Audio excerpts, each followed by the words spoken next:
Hello everyone, this is Scarzig, and welcome back to another Legends of Runeterra video.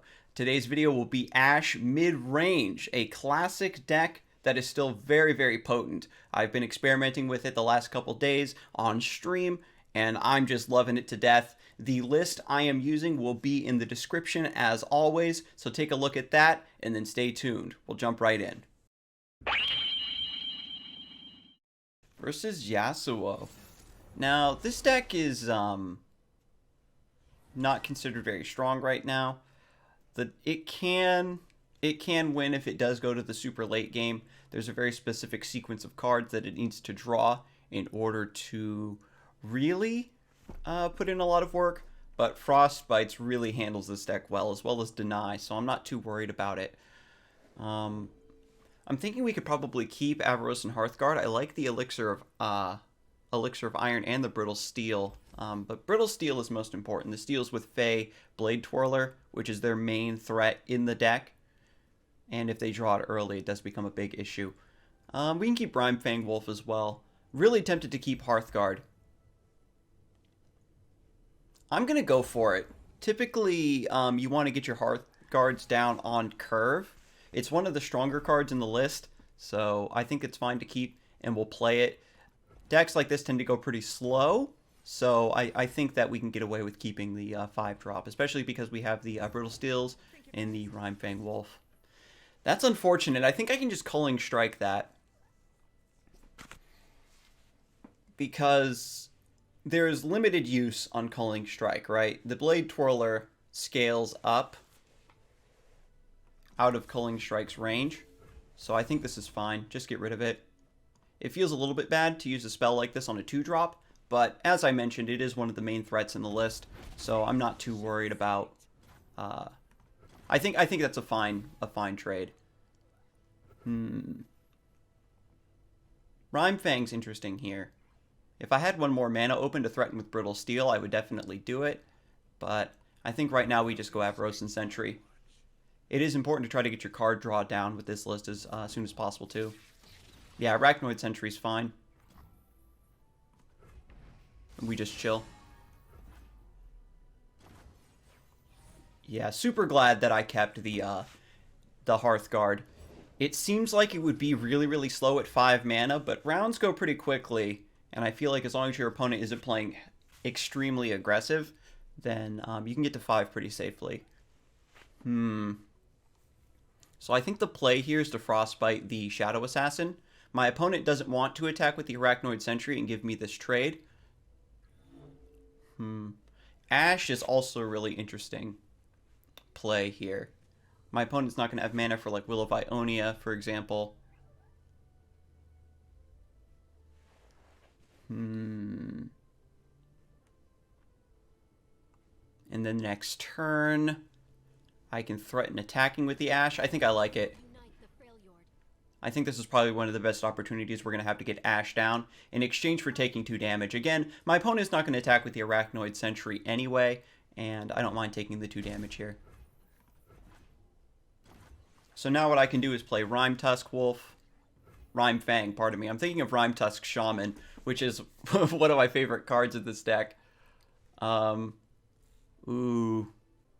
So here's the thing. I could play Avaros and Hearthguard, and if I attack with Ashe, it will Frostbite the Arachnoid Sentry. Alternatively, if I go Rimefang Wolf, I could set up with Icevale Archer or Legion Drummer. We're going a little greedy here. If they have Will of Ionia, they cast it even if we do attack. The only downside is by not locking in that attack, we lose out on the Frostbite. So my opponent's just going to go for the stun here, which is fine. I can still do my thing. I think we can have the Rimefang Wolf snipe the Shadow Assassin here. And then we'll just attack with the Avaros and Sentry as well. Again, my opponent's not going to want to block it. Attacking with the Icevale Archer seems like a good idea as well. Just keep my opponent's board as clear as possible. My opponent could have Steel Tempest here to save their Shadow Assassin. I think I'm okay with that.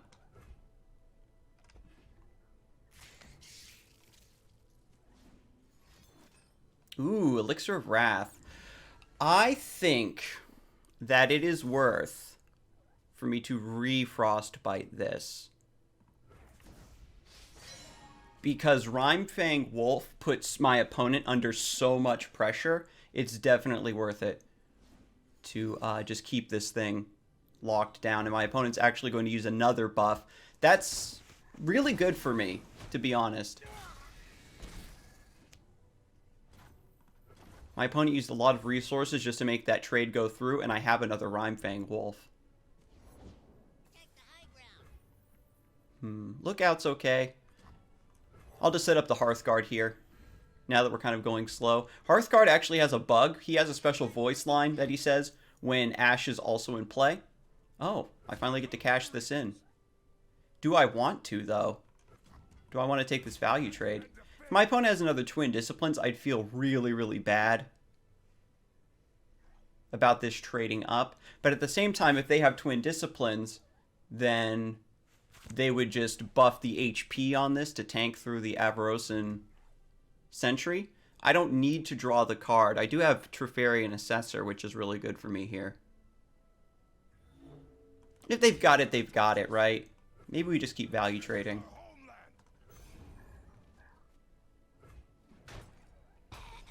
Like, that would be really weird and greedy, I think, to just use another Twin Discipline there. And I guess if they're trading up like that, it's good for us too. The reason the Lookouts are running this list is to discount your Yones and your minus Swiftfoots, which are very, very big late game win conditions. So now is our turn. I kind of like the Trifarian Assessor here. Same thing could happen though, where we get punished by developing instead of attacking. Because there's only one target in play, I think this is fine. It is a bit risky if my opponent has like Elixir of Wrath or Twin Disciplines again. They've already shown some combat tricks. There is a chance they're forced to chump block and they don't have anything to back it up. It's if they have the buff, I don't think that you hesitate as much as you are going to do right here.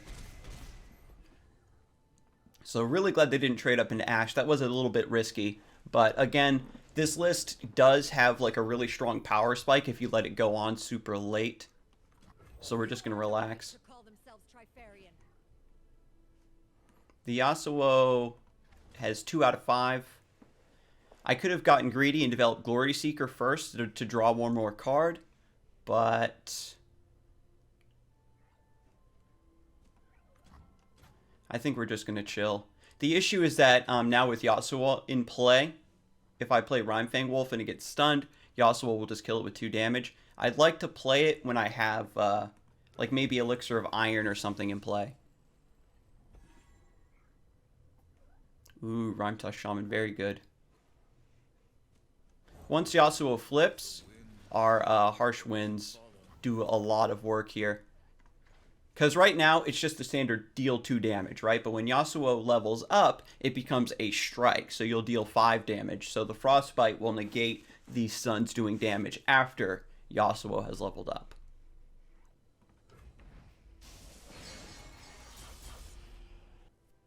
I could Reckoning here, but my opponent does still have mana open for Deny. They just used a big stun. I could get away with maybe threatening with Rimefang Wolf.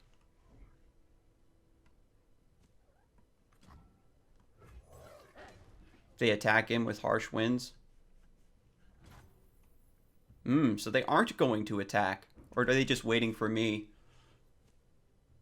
to develop something else? They could have like Intimidating Roar. I think it's fine. If they want to end the round, we'll end the round. My deck is a lot stronger on offense regardless. So Ashe levels up if I Harsh Winds.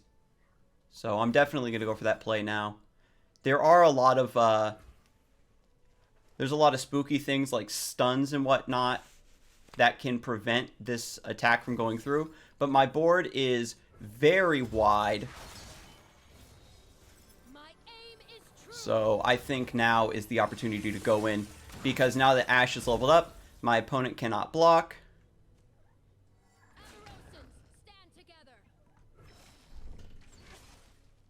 And now that we have Elixir of Iron, if my opponent does have a stun for Ashe, I can buff her HP so that she does survive that.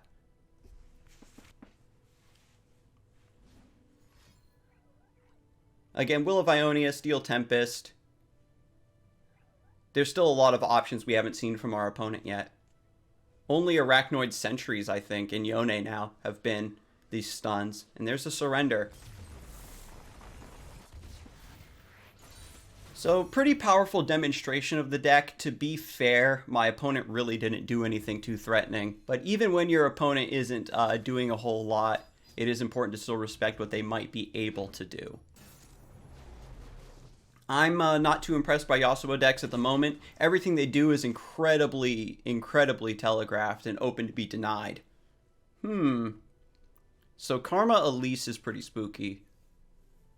Because this deck doesn't have a lot of direct answers outside of things like Trifarian Glory Seeker. And that needs to get buffed or else it'll just die to Vile Feast. We're going to mulligan Ashe. We need Ashe to hopefully get like a +1/+1 from Hearthguard or Omen Hawk, so it has a higher chance of surviving like Grasp of the Undying. I do like this early curve. Iceveil Archer's a really strong answer against Frenzied Skitterer, which is something you're going to have to always worry about in decks like this. Legion Drummer is sort of Legion Drummer is a really powerful card when it's in combination with specific other cards. And because those cards like Trifarian Glory Seeker, Rhymefang Wolf are ones that I'm not looking to develop very early into my opponent's removal spells, I don't think we can get away with keeping the Legion Drummer either. If this was just a pure Karma deck, I'd think that they were a little bit heavier. They wouldn't be doing a lot in the early game, and I probably would keep Legion Drummer to have an early threat. But with the Elise thrown in, it tells me that there's probably going to be a lot more early mid-game. This could just be straight up spiders, and then the Karma might just be a late-game insurance policy. So here, I just want to play Avarosan Sentry.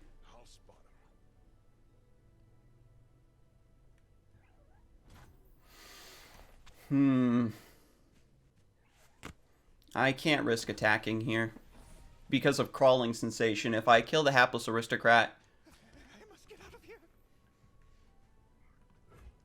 then my opponent plays Crawling Sensation on me. They already attacked, so they don't have Frenzied Skitterer.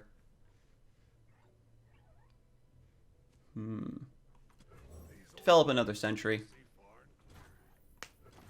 We're just chilling. Hearthguard is exactly what I wanted to see. We'll attack in, see what my opponent does. This is kind of spooky because by making this trade, I activate my opponent's Black Spear. So it's sort of hard to develop Ashe from this standpoint. My opponent's just like not doing anything. Maybe we just hold off on the Ashe, you know? Like, there's nothing to Frostbite. I'll play the Legion Drummer. If my opponent has removal, this is a pretty decent target, I think, that they'll want to use it on. Nothing. Wow. Okay. I'm worried I'm playing this matchup too slowly.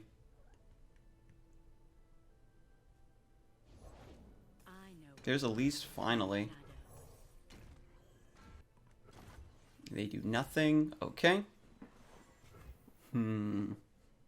Trifarian Assessor draws 2 cards here. I could probably do that post-combat, though. My opponent might just value trade here, so I hold off on that, I think. Because we basically don't want the Elise to go there. Spider plus Vile Feast, they'll probably use to clean up the Legion Drummer.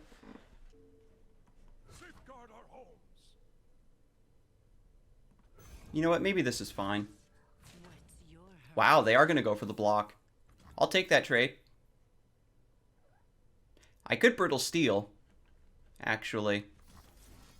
There's not a lot of targets for my Frostbites in this matchup because my opponent is playing so few things. So, might as well save the Legion Drummer. Gives me a lot of value in terms of like making my offensive turns that much stronger. And if they, you know, if I'm responding like this, they want to save their Elise. Very interesting. I forced my opponent to like reconsider there. But they did play Grasp of the Undying, so maybe I could summon Ashe here. My opponent's gonna probably float this mana. They'll be on Ruination next turn. Let's just draw 2 cards. I think the Ashe is going to be played in the later stages of the game after I get some more Frostbites off.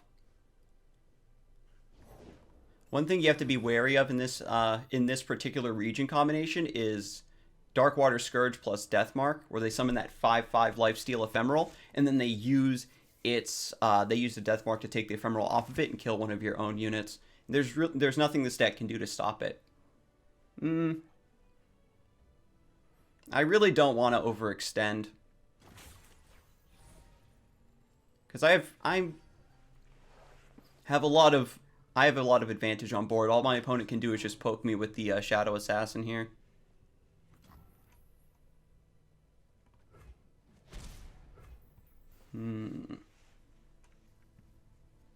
They don't have Ruination mana here. I miscounted last turn. But Rimetusk Shaman being buffed to a 4/4 means that my opponent can't just kill it with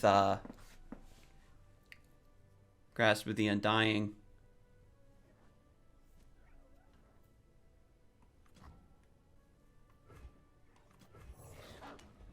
I kind of like Rimefang Wolf here a little better.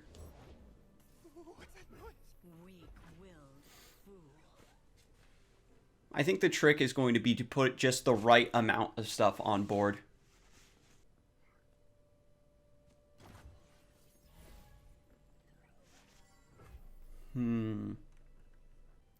So I have to go aggressive here because of Ruination. My opponent's board is worse than mine, so they very easily would want a Ruination here.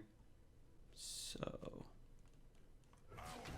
let's do this. Just Brittle Steel. Get our freebie. This could bait out another removal. The last time we did a play like this, our opponent just used Grasp of the Undying to save Elise.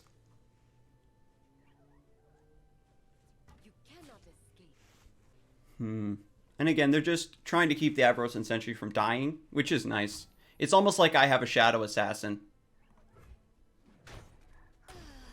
And then they trade theirs away, which is fine. Rasa the Sunderer is another card that I'm sort of worried about. Oh, they have the second Elise. That's why they let that go through. Okay. I'm super worried about Ruination, but at the very least we can just play the Omen Hawk here, because it still gets us some value. I'm going to save the Rimetusk Shaman. It's really, really good for answering Scourge and Emerald Awakener, if it's that style of control deck. Here comes Karma. Nothing I can do about that, unfortunately. Could play another Omen Hawk. Sure. Just keep buffing my deck. Eventually I'll be able to play just big stuff. My opponent will potentially can't keep up. With Karma in play, there's going to be a lot of healing. Doubled up Withering Wail potentially coming out of Karma next turn, which he's Enlightened. I have 1 copy of Katarina in this list, and getting that rally is really, really helpful. Skitterer. Okay. Yeah, see, they don't even attack. They're just putting up a defensive wall. But yeah, doubled up Withering Wail is pretty harsh here. If I had like Elixir of Iron, I'd feel a lot better about this turn, because I could use it to save the Rimefang Wolf from removal. But we can force our opponent to make a lot of trades here for sure.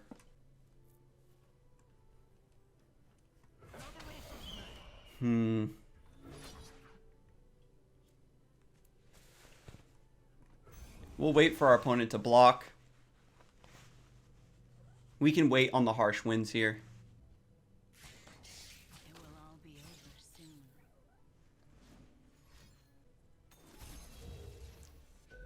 Shadow Flare. Okay. So we're going to go ahead and take this trade then.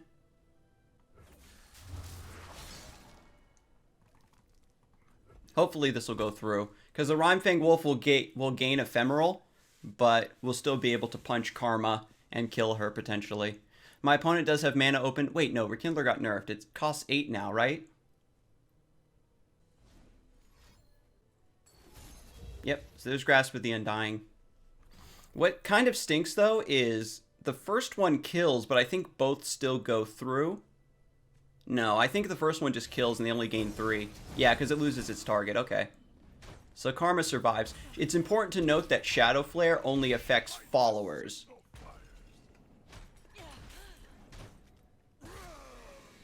So that's a pretty strong board right from my opponent. You don't see Shadow Flare a lot.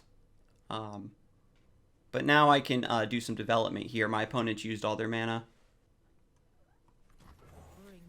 I like Rimetusk Shaman here. I'll probably throw the Glory Seeker in too, for the hell of it.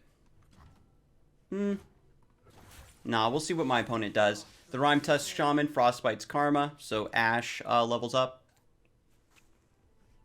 So she'll come into play as a 6/4, which protects her from Grasp of the Undying. My opponent's already used 2. I am technically a mid-range deck. Ooh, I could Culling Strike. That gets the deny out of my opponent, because they want to protect Karma.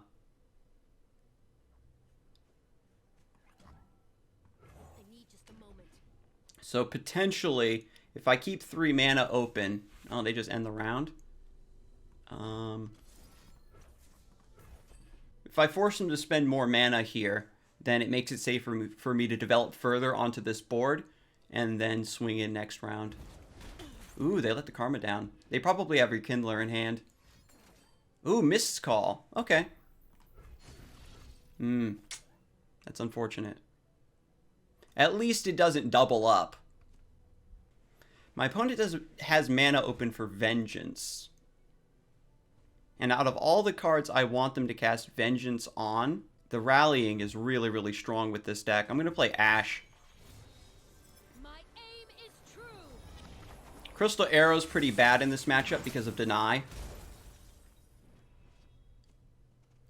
I will unite the Freljord. Basically, if they spend all their mana on Vengeance, I get to play Katarina and then open attack. That's the dream anyway. Double Grasp. Continue without me. No going back. So I can use the Glory Seeker to pull the Hapless Aristocrat. So, Katarina gets her damage in. Ooh, actually, we get the Frostbite there. Still worth it, right?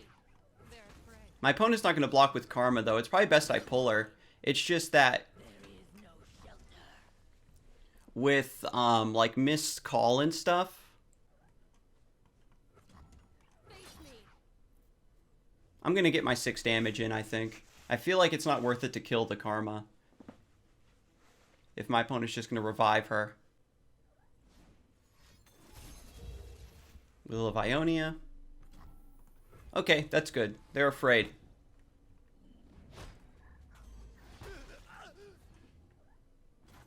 Man, this is really, really tough. A lot of decisions need to be made here. A lot of the stuff I have is really reactionary.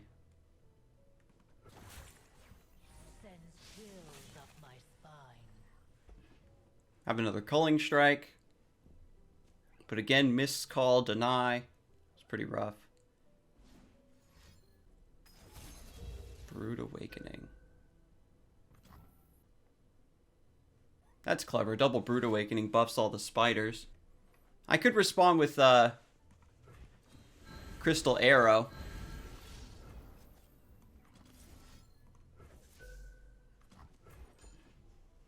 Because this deck, even though it's Freljord, does not run Avalanche. So we're going to get the Deny out here. We already knew that the Crystal Arrow was going to get denied. So we're just going to get that out of the way.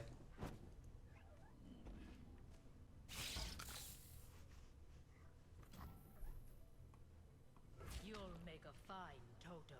3, 6, 9, 12. Sure.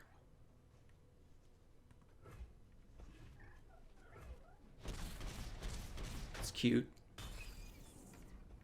The thing about this deck is it just kind of like wants to wear you down. If my opponent spends a little bit more mana, I can Culling Strike the Karma and they can't missed call. Nope, they're leaving it open, they know. One spider did die, so I think I can take the 50-50. And if they deny this, then I'm also kind of good with that.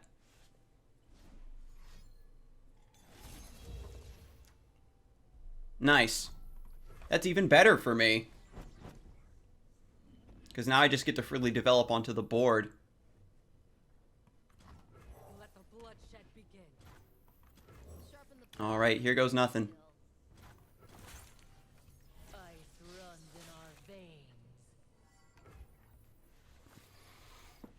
veins. So you attack. You attack. Yeah, my opponent just blocks most of this, unfortunately. But sure, why not? The deck doesn't have any burst, do you know what I mean? Like, it's all just designed to outlast you and wear you down. And we are definitely hitting the end of our resources. We need more Hearthguards, we need more Trifarian Assessors, so we can get more fuel out of our deck. I've been playing the match really slow, trying to force my opponent to... What? They have Ruination then if you pass like that. They want me to replay the Katarina to try to rally here. These can't block. I need to develop something, right? My opponent open attacks. So I'll play the Legion Drummer here. Let my opponent Ruination this. Okay. The frost revealed all to me.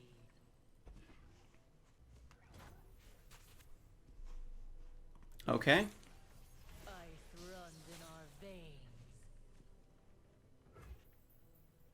We're just going to keep it going, I guess. So we give this quick attack, so it gets to eat this spider for free. And then we just attack in here. I'm worried about Shadow Flare. I think maybe I keep the Rimetusk Shaman back. They do have the second Shadow Flare. Because this is going to be a slog, I think. My opponent's already used 2 Will of Ionia, right?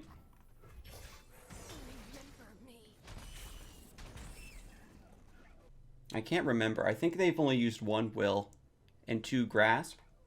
I could imagine that deck running the Harrowing at the top end. Another Brood Awakening. I think I answered that back with Reckoning.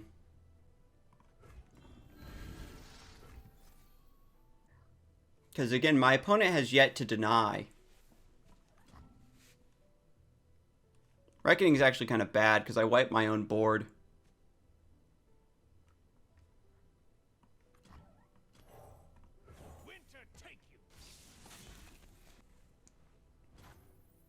They don't do anything. They don't have mana for Ruination, so they can't clear my board. So maybe I can go for the Katarina here. If I Katarina, I rally, I get to wipe these spiders off of their board. Let's try it. I don't think I can really wait as long as I have. I've been playing this matchup super, super slow. And it's obvious that they're holding something for Katarina, right? I guess not. So, because we rallied, Trifarian Gloryseeker already still retains its quick attack from the previous attack with the Legion Drummer. So now we can re-attack. They do have 6 mana open. They would have Shadow Flared last turn, right, if they had it? Because it takes away the rally. It might... Shadow Flare is kind of hard to run as a 2 of. I think they only run it as a 1 of. So I'm going to try to go with my instincts here.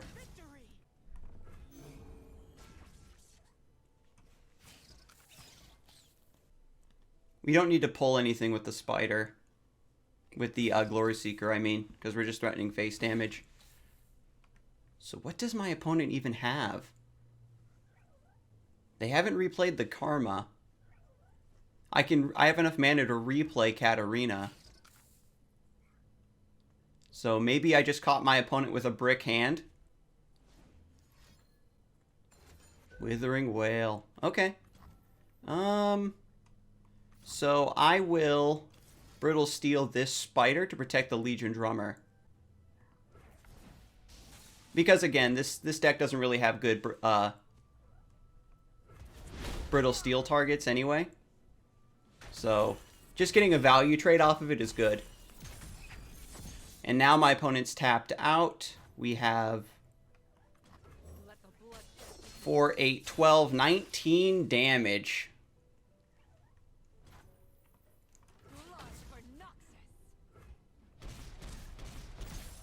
You know what would suck? Is if my opponent has, like, a solitary monk that they just kill me with here. Now, when I play Katarina, I rally. So even if my opponent wipes my board, I potentially can still just go in, right? I would need to play Avarosan Sentry first. That way, if my opponent clears the board, I at least draw a card off of this first. Nothing escapes my watch.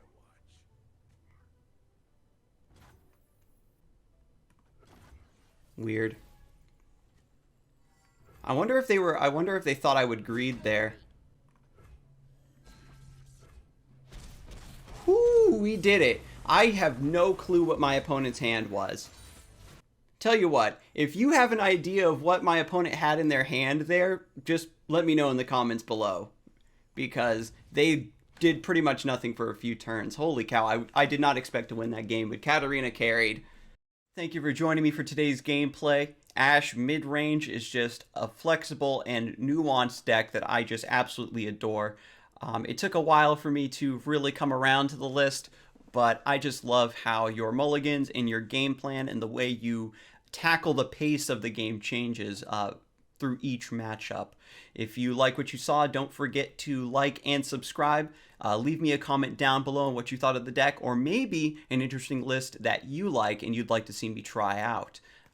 Don't forget, if you'd like to see me play some of these decks live, you can join me on my Twitch stream as well. Details about that will also be in the video description. Thank you so much for tuning in today, and I will see you next time. Have a good one.